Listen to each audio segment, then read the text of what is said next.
Hello and welcome to Scotia Gamer, and today we've got an unboxing for you that I think will be pretty exciting. It's not the normal thing I maybe sort of unbox on here, but I wanted to take a look at it as it just showed up yesterday, and I think it'll be pretty fun to unbox together. So I normally don't get things as soon as they're launched. I usually wait a little bit longer to see how things go. But I did get the new Google Home speaker with Gemini, and it was pretty much bought on launch day and just showed up at my house pretty much the very next day. So we're going to open that up and take a look. Now, there is a specific reason I did get this model. Essentially, I've been using the Google Home speaker infrastructure for a long time now, and it's actually been really hard to get any of the old models. So we have some of the old models here as well. So we've got the Nest Audio, and we have the Nest Audio Mini. I also have one of the 7-inch display models upstairs, and essentially the reason for buying this model was that my Mini here actually died almost a year and a half ago. It no longer works, specifically the microphone switch. It'll plug in and it'll turn on, but it just permanently thinks it's muted, so it can't accept any voice commands. I also have a 7-inch screen model upstairs, and that one works fine, but unfortunately I have not been able to get a replacement for these speakers. Even though the old models were, I think, just officially discontinued recently, I would say that they've been soft discontinued for some time now, since they've been almost perpetually out of stock and very, very hard to find. Which was the main reason that I wanted to get the Google Home speaker as soon as it launched, so that I could replace the broken Mini that I have and actually be able to use it for my office again.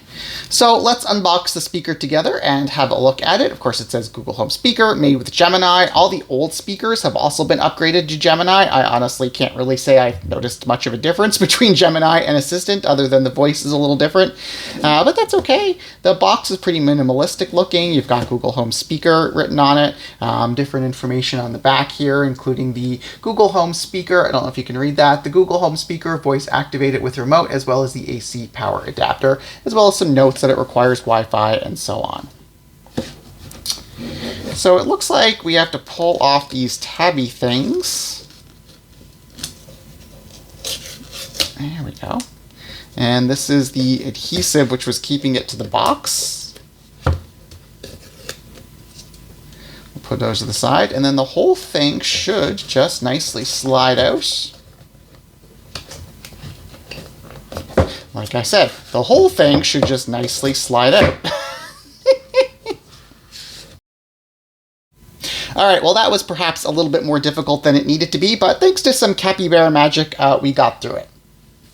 So, Google Home speaker. The rest of the box, not very interesting. Nice big Google logo on the side there. Let's open it up and take a look. Ooh, that looks quite nice. Now, this is the Hazel model, the Hazel colorway. You can also get it in porcelain, and there's two more colors, Jade and Berry, but those are not available in Canada. Right now, it's only Hazel and porcelain, and I really liked the dark color look of this one, so that is the one that I went with.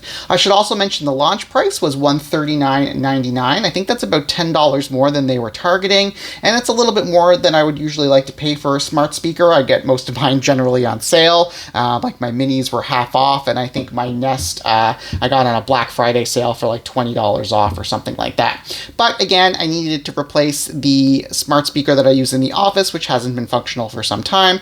So it was a necessary price that I had to pay for it.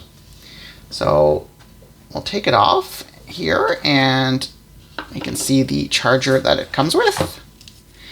And it looks like it connects directly to the speaker. So unlike these ones, which have a port that plug in and plug out, it looks like this one actually connects directly in.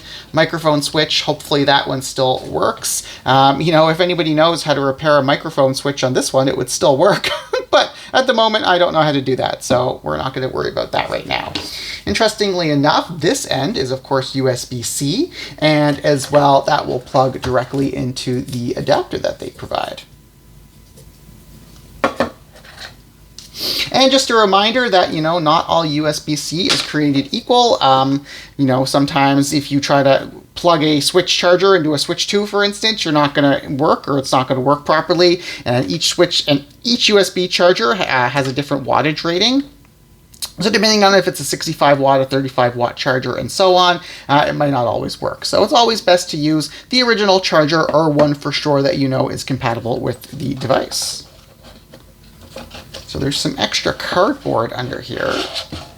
get that out of the way, and then we will take a look at the little manual here.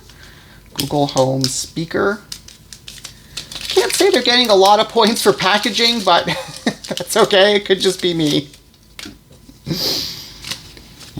So let's get started. I mean, these things are generally pretty easy to set up, and I've set up plenty of them. You do it through the Google Home app, plug in the speaker, and the status light will turn on.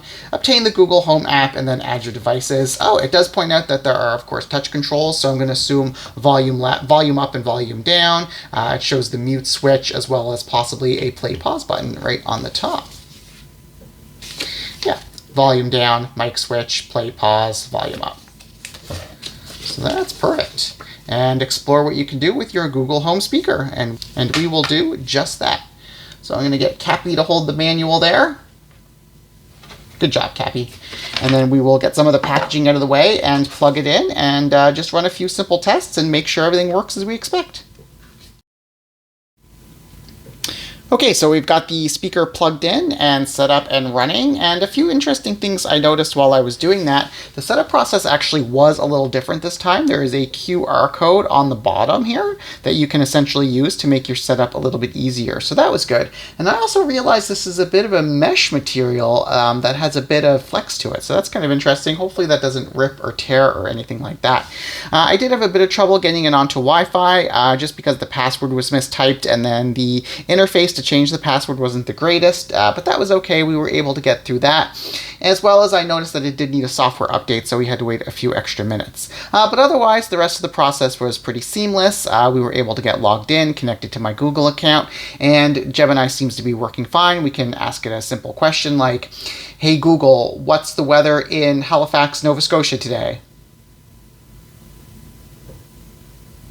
It's 17 degrees Celsius and cloudy in Halifax right now. Today will be mainly cloudy with light rain and a high of 18 degrees Celsius. So we have a bit of a chilly day today, but that's okay. And you'll notice the RGB lights that were shining down the bottom here when Gemini was thinking.